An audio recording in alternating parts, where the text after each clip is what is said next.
Hi students, आपका स्वागत है आपके अपने चैनल एम स्टडी पर।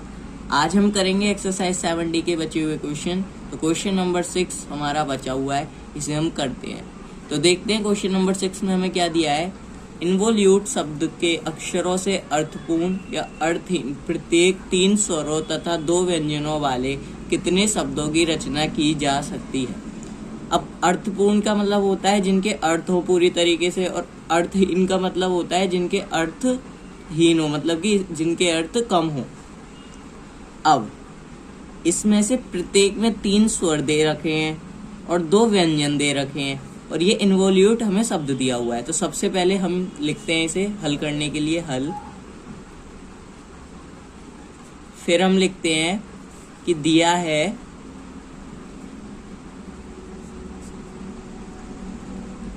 शब्द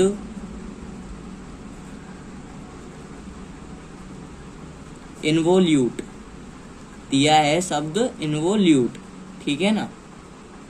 इन्वोल्यूट हमें शब्द दिया है जिसमें से इन्वोल्यूट में, अब देखो इसमें स्वर कितने हैं, वोवल्स हमारे कितने होते हैं, ए ई आई ओ यू 5 होते हैं।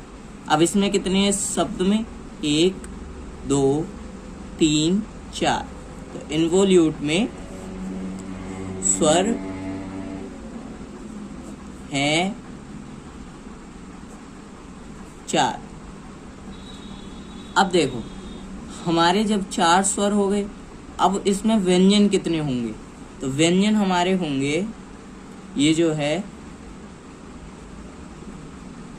व्यंजन है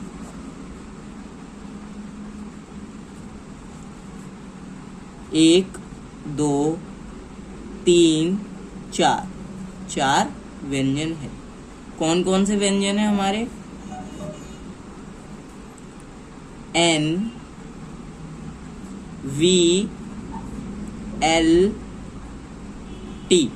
और स्वर कौन कौन से थे हमारे, आई ओ यू ई। अब हम क्या करते हैं इसमें कि 4 में से 3 स्वरों को गिनने के तरीके, ठीक है ना, इनको चयन करने के तरीके हम देखते हैं। तो वो हम कैसे लिखेंगे कि 4 में से 3, क्योंकि हमें यहाँ पर 3 स्वर दे रखे हैं, ठीक है ना। 4 तो हमारे टोटल हो गए, इन शब्दों में से हो गए, लेकिन अब इन 4 में से हम 3 स्वरों को चुनने के तरीके देखेंगे। तो 4 में से 3 स्वरों के चयन करने के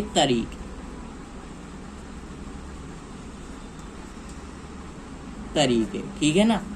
तो हम इसे ऐसे लिख देते हैं। अब जब हम कॉम्बिनेशन के क्वेश्चंस कर रहे हैं तो इनमें कॉम्बिनेशन के ही क्वेश्चंस करने के लिए इसी का कॉम्बिनेशन का प्रयोग होगा।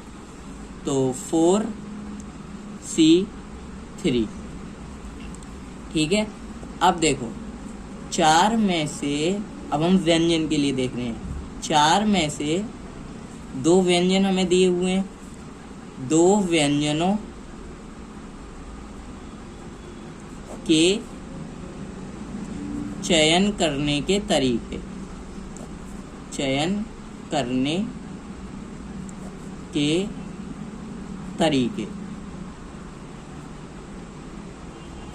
हमारे आएंगे 4C2, ठीक है।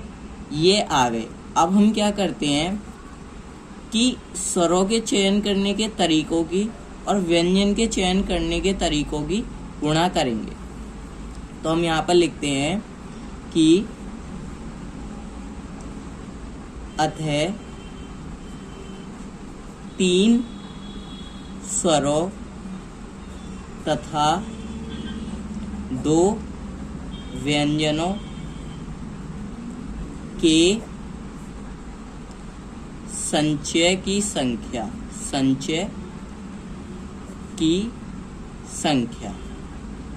अब हमारी जो संख्या है संचय की, ये कैसे निकलेगी, हम 4C3 की और 4C2 की मल्टीप्लाई करेंगे तो हमारी ये निकल करके आएगी। तो 4C 3 इंटू 4C2, इसकी मल्टीप्लाई करते हैं तो हमारा आएगा। अब आपको कॉम्बिनेशन का फॉर्मूला तो पता होगा, अगर नहीं पता है तो आप मेरे इंट्रोडक्शन वीडियोस में देख सकते हो, पिछली वीडियोस में देख सकते हो, और इस वीडियो में भी मैं आपको संचय का फॉर्मूला लिखवा देता हूँ। कॉम्बिनेशन को हिंदी में संचय कहते हैं। तो कॉम्बिनेशन का सूत्र होता है NCR, ये हमारा बराबर होगा n factorial upon r factorial into n minus r factorial. अब ये जो n है, n हमें 4 दिया है और r हमें 3 और ये 2 दिए हुए, तो हम लिखते हैं यहाँ पर फॉर्मूले के अकॉर्डिंग, इस फॉर्मूले के अकॉर्डिंग कि 4 factorial upon 3 factorial into 4 minus 3 factorial into 4 factorial upon 2 factorial into 4 minus 2 factorial. अब देखो 4 फैक्टोरियल को एज इट इज हम लिख लेंगे 3 factorial 1 factorial into 4 factorial upon 2 factorial into 2 factorial, क्योंकि 4 में से 2 गए 2 आए, यहाँ 4 में से 3 गए 1 फैक्टोरियल आए। अब हम इस फैक्टोरियल को खोल लेते हैं 3 फैक्टोरियल तक। मैंने फैक्टोरियल खोलना आपको सिखाया है, अगर नहीं आता है तो आप मेरे इंट्रोडक्शन वीडियोज़ में और अन्य वीडियोज़ में जा करके देख सकते हैं, परमुटेशन कॉम्बिनेशन के चैप्टर की। तो 3 फैक्टोरियल तक हमने खोल लिया, और फैक्टोरियल कैसे खुलता है ये भी मैं आपको बता दूंगा अभी। तो फैक्टोरियल इनटू 4 फैक्टोरियल, इसे हम खोल लेते हैं 2 तक, ठीक है ना, इसे हम 2 तक खोल लेते हैं, इनटू ये इनटू का साइन है 3 इंटू 2 फैक्टोरियल, और इस 2 फैक्टोरियल को भी हम खोल लेते हैं 2 इंटू 1, और ये 2 फैक्टोरियल से हम 2 फैक्टोरियल काट देंगे, तो इसे एज इट इज ऐसे ही छोड़ देते हैं।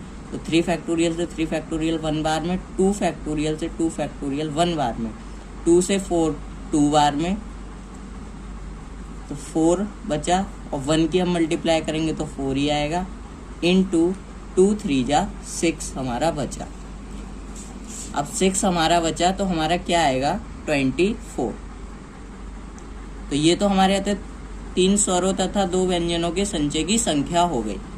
अब देखो, अब हम क्या करेंगे, हमारे जो दिए हुए थे ये 3 स्वर और 2 व्यंजन, ये हमारे शब्द कितने थे 5, क्योंकि 3 और 2 5।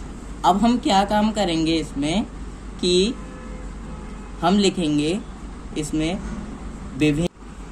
विभिन्न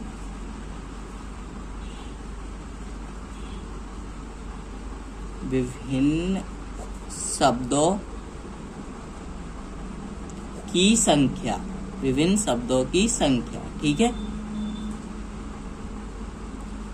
क्या होगी 24 इंटू 5 फैक्टोरियल। अब देखो फैक्टोरियल खोलना आपको आता है, तो 24 इंटू 5 फैक्टोरियल को हम 1 तक खोल लेते हैं, 5 इंटू 4 इंटू 3 इंटू 2 इंटू 1, ठीक है, 24 इंटू 5 4 जा 20, 23 जा 60 और 62 जा 120। अब 24 और 120 की मल्टीप्लाई करेंगे तो हमारा आएगा 2880, ठीक है। ये फैक्टोरियल, ये जो हमारा 5 फैक्टोरियल था ये कैसे आया था मैं भी बताता हूँ आपको। यहाँ तक हमारा क्वेश्चन सॉल्व हुआ, तो हम यहाँ पर लिख देते हैं हेंस प्रूव।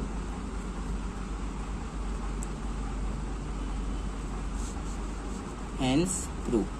अब देखो ये जो हमारा 5 फैक्टोरियल था ये हमारा ऐसे आया कि यहाँ पर हमारे 3 स्वर थे और 2 व्यंजन थे। हमने इन टोटल जितने भी हमारे ये शब्द थे इनमें से हमने स्वर और व्यंजनों की जो हमें ये दी हुई थी इनको चयन करने के तरीके हमने निकाले। फिर जब इनको चयन करने के हमने तरीके निकाले तो ये भी तो आपस में प्लस होकर के आपस में एक दूसरे से इधर उधर हो सकते हैं शब्दों में, कि हमारा जो ओ है वो हमारा एल की साइड आ जाए और यू हमारा वी की साइड आ जाए, ऐसे करके। फिर देखो हमने क्या काम किया, इस 24 की मल्टीप्लाई 5 फैक्टोरियल से कर दी, जो हमारे 3 + 2 को जोड़ने पर आया। इसकी मल्टीप्लाई करने के बाद फिर हमने फैक्टोरियल को खोला, हमारा 1 तक ये खोला, फिर हमारी इनको मल्टीप्लाई करने के बाद 2880 आंसर आया। Hence prove. अब फैक्टोरियल खोलना और मैं आपको सिखा देता हूँ। जैसे हमें दिया हो n फैक्टोरियल, n फैक्टोरियल में आपकी कोई भी वैल्यू हो सकती है, n की जगह पर 5, 4, 3, 2, 1 कुछ भी। तो हम इसे खोलते हैं n into n minus 1 into n minus 2 से लेकर के हम 3 इंटू 2 इंटू 1 तक खोलते हैं। तो ये था फैक्टोरियल खोलने का फॉर्मूला। बाकी मैंने आपको इस क्वेश्चन में समझा दिया है। तो दोस्तों, कैसी लगी आपको ये वीडियो? प्लीज़ लाइक करें, सब्सक्राइब करें एंड कमेंट करें। और आपको जो भी डाउट हुआ करे आप कमेंट में लिख दिया करें। कोई भी क्वेश्चन अगर आप पर नहीं हो रहा है तो आप कमेंट कर दिया करें। धन्यवाद।